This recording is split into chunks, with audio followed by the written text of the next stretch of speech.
Hello friends, today I will discuss the advantages of electric traction.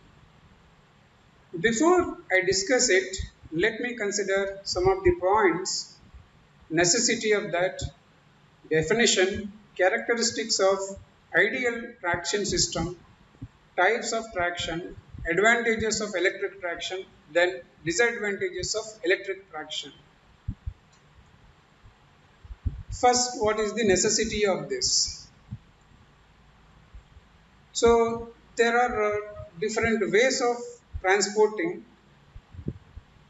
One is using diesel motors, the other is electric motors based vehicles, diesel based vehicles, means lorries, cars, buses.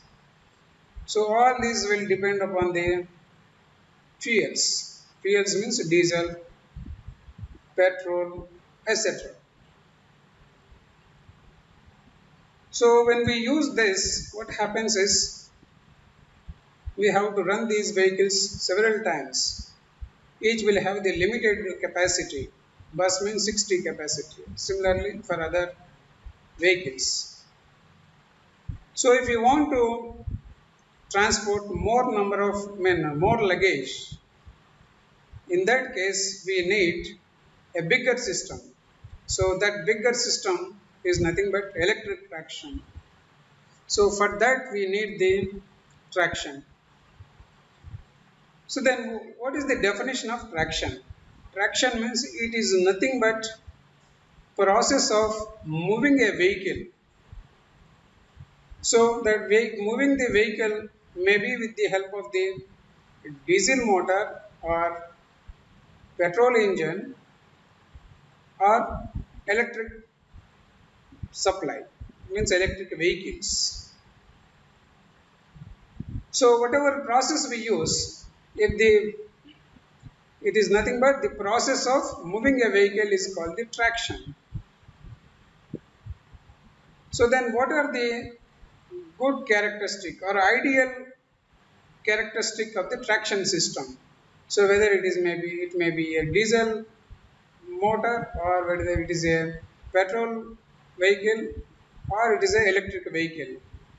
So irrespective of the type of traction system or vehicle, they should have some ideal characteristic. That also we discuss here. Next, what are the different types of traction? That also we discuss here. Next, advantages of electric traction. Then we see what is the disadvantages of electric traction. In addition to this, we also see some of the diagrams related to the electric traction. So here if you look at this is nothing but train or electric traction where you have the electric motor with control and these are the wheels. This is the rail track and this is the cabin. So these motors will get the power from the main lines. This is nothing but main line using the pantograph like this. This is the main line is called overhead line, that is also called overhead wire. Similarly, based on the distance between the stations, there are three types of traction systems or electric traction. One is services. One is called the urban service, the other is called the suburban service, the last one is called the mainline service. So urban service means the distance between the stations is less, whereas the distance between the stations is 10 to 11 kilometers is in the suburban case, whereas in the urban case the distance between the two stations will be less than 2 kilometers. If the distance between the stations is more than 10 kilometers, we call as mainline service, means express services. So each will have their own characteristics. Suppose we take this is the urban service.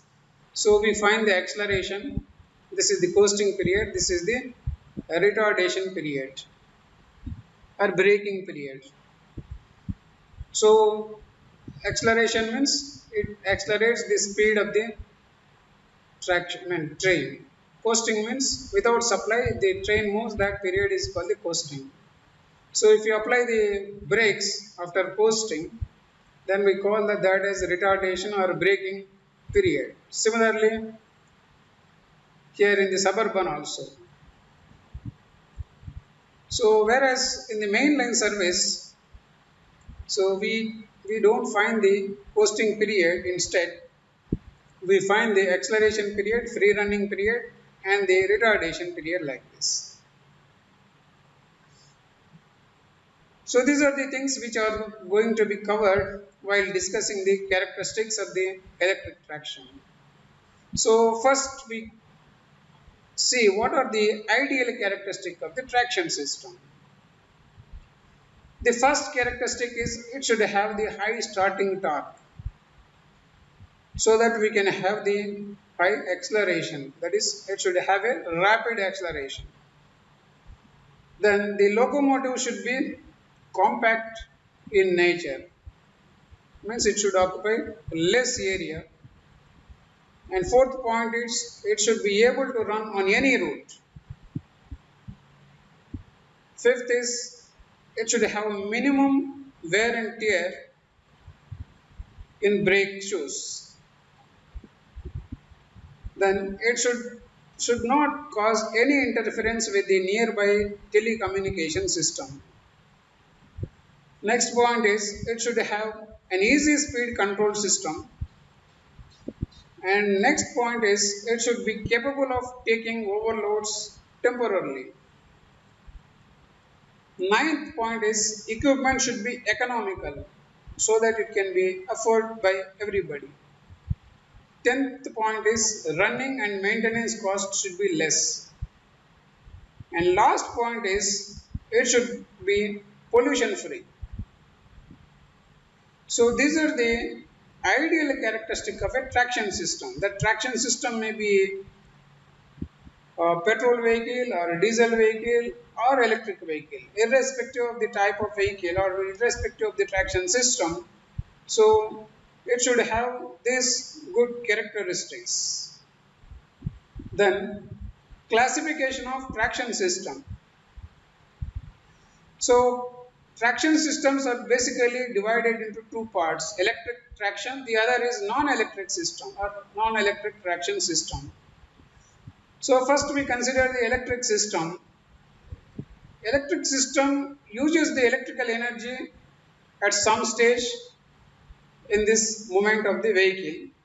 The examples may be self-contained electric vehicle, which we use these days. The other one is electric vehicle fed from the distribution system.